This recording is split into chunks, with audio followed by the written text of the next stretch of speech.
मान्सूनची चाहूल. महाराष्ट्रात पाऊस कधी दाखल होणार? हवामान विभागाचा मोठा अंदाज वर्तवला आहे. राज्यात सध्या तीव्र उष्णतेची लाट कायम असताना नागरिकांना आता मान्सूनच्या आगमनाची प्रतीक्षा लागली आहे.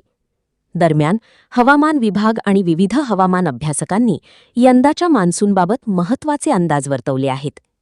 त्यानुसार यंदा नैऋत्य मान्सून वेळेतच भारतात दाखल होण्याची शक्यता असून महाराष्ट्रातही जूनच्या दुसऱ्या आठवड्यापासून पावसाची दमदार सुरुवात होऊ शकते.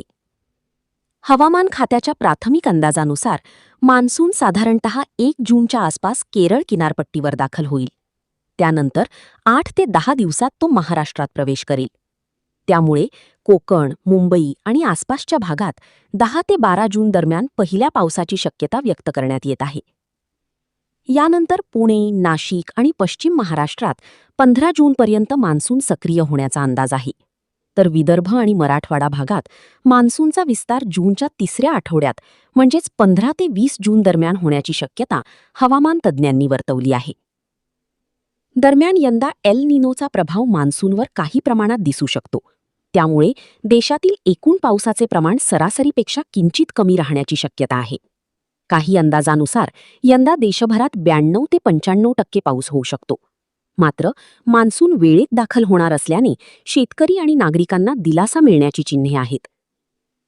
सध्या राज्यातील काही भागांमध्ये अवकाळी पावसाच्या सरी कोसळत असल्या तरी हा मुख्य मान्सून नसल्याचे हवामान विभागाने स्पष्ट केले आहे. समुद्रातील वाऱ्यांची स्थिती आणि वातावरणातील बदल यावर मान्सूनची पुढील वाटचाल अवलंबून राहणार आहे. कृषी तज्ज्ञांनी शेतकऱ्यांना घाईने पेरणी न करण्याचा सल्ला दिला आहे.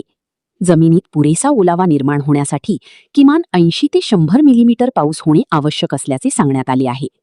सलग चांगला पाऊस झाल्यानंतरच पेरणी करावी, अन्यथा दुबार पेरणीचा धोका निर्माण होऊ शकतो.